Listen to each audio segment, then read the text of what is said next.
Let me tell you a story. As I close out my cinematic experience episodes for DmC Devil May Cry, check that out please do, I thought I'd talk about the game itself and give my review for what is considered to be one of, if not the worst entry in the whole of the Devil May Cry series. Now, I recently made time to get back to playing this game after not having played it since its initial release in 2013, only this time I had everything at my disposal with 2015's Definitive Edition re-release.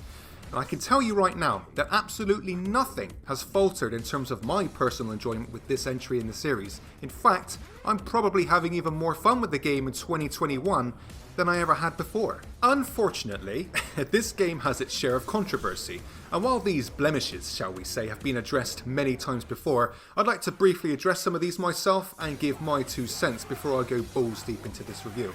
Now, I'm no stranger to developers and publishers rebooting my favourite games, whether it be character traits, story elements, difficulty levels, or a flat-out total overhaul from the previous products.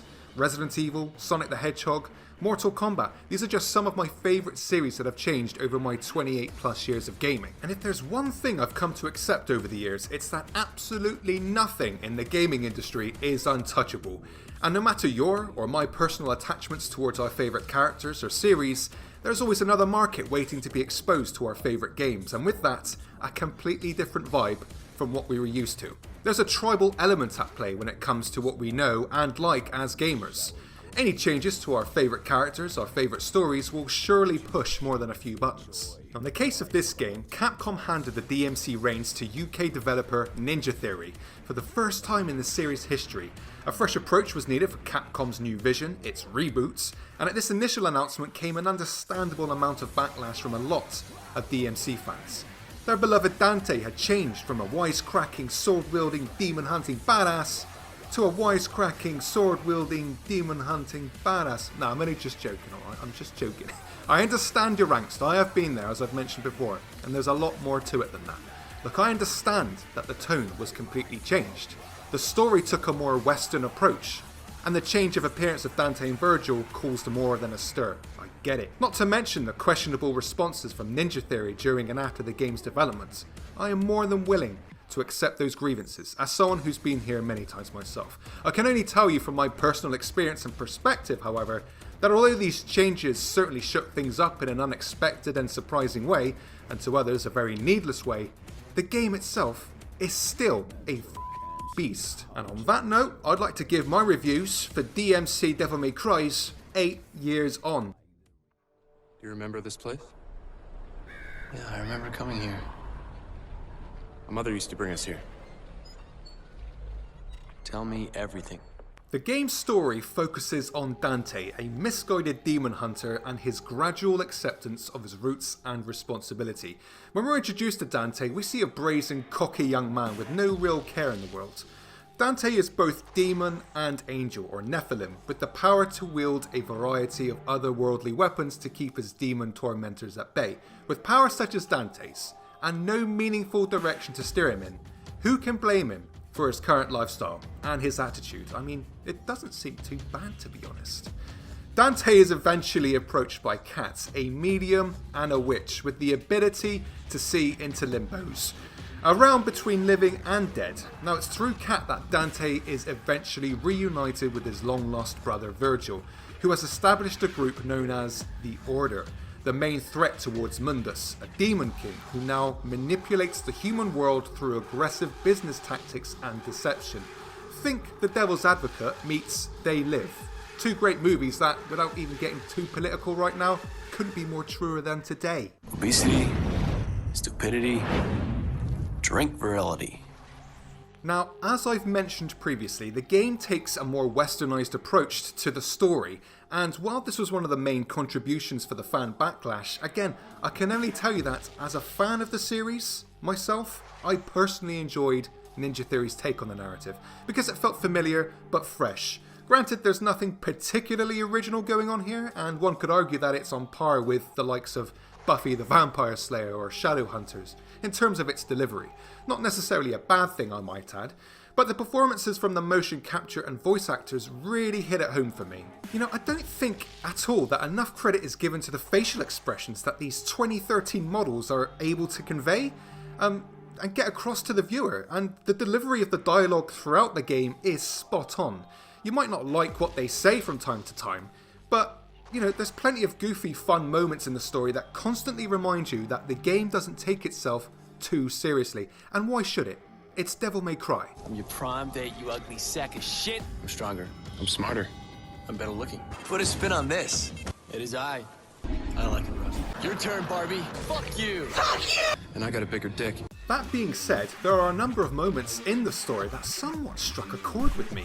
The interactions between Dante and other characters throughout the game are pretty no-holds-barred in places, which I loved. And while there are those who feel no connection to this version of Dante, I on the other hand do. But Dante has never had any true threat up until now, so why wouldn't he have this cocky demeanour and attitude? It just feels natural for Dante to be this arrogant and somewhat obviously unlikable, which in turn I like. He's a far more fleshed out character in this game than he ever was prior. It's not all roses and sweet smelling farts, however, as there are a few times in the story that took me out of the game briefly. It's probably due to the overall length of the game itself, but there are moments of convenience that overlap the narrative, such as Dante's premature wants to protect the humans. I just feel it happens too quickly, or the inclusion of Mundus' unborn child as the clear crux to his vulnerability. But even with these mild Brussels sprouts, there's no real reason to nitpick. We are after all playing a game where basically anything is possible.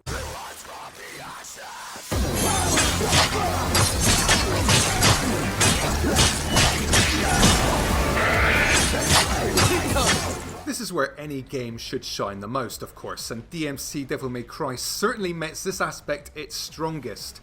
From its satisfying and empowering combat system to its fun platforming segments that help space everything out nicely.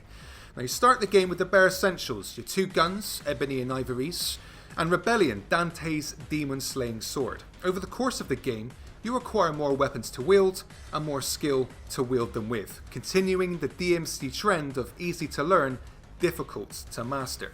Red orbs are your means of purchasing new skills and items, which you acquire from enemies, lost souls, and completing certain tasks. Now you won't unlock everything on your first playthrough, so going back and revisiting previous levels with your new weapons, skill sets and acquired items is always enticing. When it comes to the actual combat, the game furthers its trend by including its signature in-game ranking system, based on how stylish you dispatch your enemies. Chaining together Dante's various movesets will net you a bigger score that will serve in obtaining a respectable rank at the end of each level, netting you more red orbs, upgrade points, as well as making your name on the world leaderboards, not to mention making you feel like a god, of course. Now whether you're a current fan of the series or not, eliminating enemies with Dante's various weapons will take some time to master, and what's great is that learning all of Dante's capabilities and incorporating them into your flow is always exciting and fulfilling. There's a true sense of empowerment that makes it almost impossible for you not to feel it with every battle you encounter, from seeing your progress edge closer to that sensational rank, to the impactful voiceover itself that announces your progress. The game is a literal dopamine hit, and keeps you coming back for more. DmC Devil May Cry also has a good habit of keeping the gameplay fresh and interesting. There are plenty of in-between platform moments and mechanics that further the game's attraction. Some of these in-game mechanics also work their way into some of the boss battles in the game, which coincidentally are a joy to play. Granted, they're not particularly difficult once you work the game out, but considering the boss designs, the structure of the play area, and the interesting banter that usually accompanies these fights, they're nothing but fun, involving, and entertaining. Think you're cool? How's about I kill you and piss on your corpse for cool points? Structure-wise, the game keeps things fresh and interesting with its level design, which varies from stage to stage. There's never really a dull moment in the game, save for a few brief moments, where all you're really doing is running around and moving the story along. A favourite level of mine has to be near the latter of the game, where your playground is a living club scene that pumps you full of music, bass, sample visuals and colours that really changes things up. Most of DmC Devil May Cry's levels also encourage you to stray from the main path to detour to potential hidden areas, where lost souls and secret doors reside. The developers know just how curious we humans can be, so going back to figuring out how to reach a certain area or item is a continuing trend of the series, furthering the game's longevity. It's also very much worth noting that you'll be dealing damage to a wide variety of enemy types, so you won't really ever find yourself tiring over the same enemies throughout the game. In fact, there's likely to be moments where you'll want to face even more enemies than what the game initially throws at you, and that's just another testament to how great the combat system in this game is. Another thing worth noting is that enemies generally won't attack you until at least some part of them are on screen, so you can kind of manipulate this to your own advantage by choosing which enemies to focus on, while monstrosities like the Tyrant, for example, remain harmless off-screen. This aids tremendously in the game's enjoyment factor, and rightfully eliminates needless frustration, allowing you to take more control of the battlefield. Now there are certain enemies, however, which may indeed frustrate you just because of how much they slow the pace of the bloody game down, let alone how purely annoying they can be on their own. One of the best examples of this is an enemy known as the Dream Runner, this mother, who forces you to find a limited opening to deal some level of damage. Now on your first playthrough, it won't be uncommon to find yourself doing a Sam Neill and tearing your eyes out trying to put this to rest. I appreciate the change of pace to a certain degree, but from my experience, these types of enemies can be a bit of a mood killer. Can't stay awake, burning alive. I cannot breathe this poison air filled with lies. My god, is the music in this game f***ing incredible. DmC Devil May Cry arguably boasts the best in-game music from any entry in the series, period. And if you're understandably devil-triggered by that statement, you know where the comments are. It's simply incredible though. The sheer empowerment you get from the various tracks provided by the likes of Combi Christ and Noisia that spurs you on during these battles really gets your blood flowing, and further encourages you to show absolute zero mercy to your demon enemies. I've legit found myself many a night unable to sleep because of tunes such as Combi Christ's Never Surrender track, or as mentioned previously from levels such as the club where you're pumped full of beats that help carry you from location to location. While these amazing tracks are one huge reason to love the game, DmC Devil May Cry also boasts some great moments of respite outside of hacking and slashing. Fundamental to the entirety of the game, you're often accompanied by somber moments that reflect your surroundings, such as Mission 2, where Dante begins to explore his past. It all exceeds in bringing that particular mission to life, and does a great job in fleshing out the world even more. In terms of sound design, it's obvious to me that Ninja Theory have taken the time to create sound effects that complement everything, from Dante's many weapons to the various enemy sounds that help further identify them. Nothing in Dante's inventory sounds weak, it all feels authentic. Slicing and dicing weaker enemies with rebellion is one thing, but the sheer force of Dante's Arbiter or charged up Eric's attack sounds truly satisfying. The narrator for the star rank system, as alluded to earlier, complements the action even more, with an intense, passionate delivery that rewards your skill and variety further, culminating in making you truly feel like a badass. And it never gets old. Despite being an 8-year-old game and taking into account the definitive edition's mild touch-ups in graphical fidelity, DmC Devil May Cry still holds up today. The game's fantastic art design remains a constant throughout. The presentation of the story itself is without a doubt one of the game's biggest strengths. There's so much personality here, and that's a testament to Ninja Theory's incorporation of full motion capture technology, direction skills, and of course the great acting chops from the cast.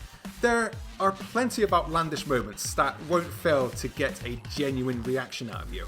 There is one particular snag in the game that at the same time works to its own merits, and that's activating Dante's Devil Trigger. This will no longer transform the Nephilim into a demonic beast, as in previous entries. While this was something I missed, I must be honest and say that, while not as good, I still enjoy the concept that this game brings, in which enemies upon activation will be thrust up high, ripe for the plucking, or dismantling to be more exact. While presented in a different fashion, the core fundamental of increased power and speed is still there. I still think it's a cool alternative way of unleashing Dante's full potential, especially when coupled with the swap of colours to something simple, the blacks and whites. Even the music takes a brief backseat for a more subtle but engaging sound design. Nothing else matters whilst in this state, it's just you, the enemies, and how fast you can utilise the Devil Trigger for maximum damage. It's good times. What did you just say? This review has been one big unpopular opinion, hasn't it? I've looked on YouTube comments, website comments, Reddit comments, and the general consensus is I don't want anything to do with the reboot of Devil May Cry. But there are plenty of people out there who absolutely love this game, and I am one of them. DmC Devil May Cry is a fantastic game. There's so much to enjoy here that I find it hard to point out any true faults. Now, it may play things safe, relies on some conveniences, and stands on the shoulders of what's come before it, but it works, and it works well. It won't feel like the Devil May Cries of yesteryear, but that's why it's an attempted reboot. I do understand the controversy, and I do understand the perspectives of certain fans of the product who take the series true to heart. Again, to reiterate, when Resident Evil went action heavy with 4, 5 and 6, I felt alienated by the developers at the time who wanted more fans to join the series, only then for it to return to its roots with RE7 and later with the Resident Evil 2 remake, of course. And with the recent release of Devil May Cry 5, we're repeating history all over again. Devil May Cry fans now have to share the series with people who would otherwise never have played the games to begin with in this game, not to mention the series' future. Now I'd like to see a sequel to DmC Devil May Cry sometime in the near future. I like the take on Dante, Virgil, Mundus, Sparda, the level design, the music, and the aesthetics, pretty much everything. Whatever happens, there is one constant for fans of the game such as myself, and for many others out there who aren't even confident enough to speak aloud about the title. This is a well-made hack and slash action game. It's fun, varied, well-paced, empowering, replayable, and a treat for the eyes, not to mention the ears as well in places. It doesn't have to take away from what the series was beforehand, but simply give another perspective on the narrative. And if there's one thing we could all benefit from in this day and age, it's another perspective. You and I see things differently. Seeing things differently can open new paths. It's all a matter of perspective. If you enjoyed this review, please show your support by giving it a thumbs up and subscribing to the channel for content like this, as well as my ongoing video game cinematic experiences, with the current being this beast of a game. Catch each episode on this very channel, voice your thoughts in the comments below, and tell me what you like, and even dislike about this game. Just remember to keep it clean, and try to keep an open mind. Fuck you! Fuck you! Fuck you! Thank you all so much for watching, especially if you've watched it all the way through up until this point. I do appreciate it. I know I make quite long videos, but at the end of the day, I've got to speak me peace, and I've got to speak me peace. So thank you all once again for watching, and I'll see you all on the next video.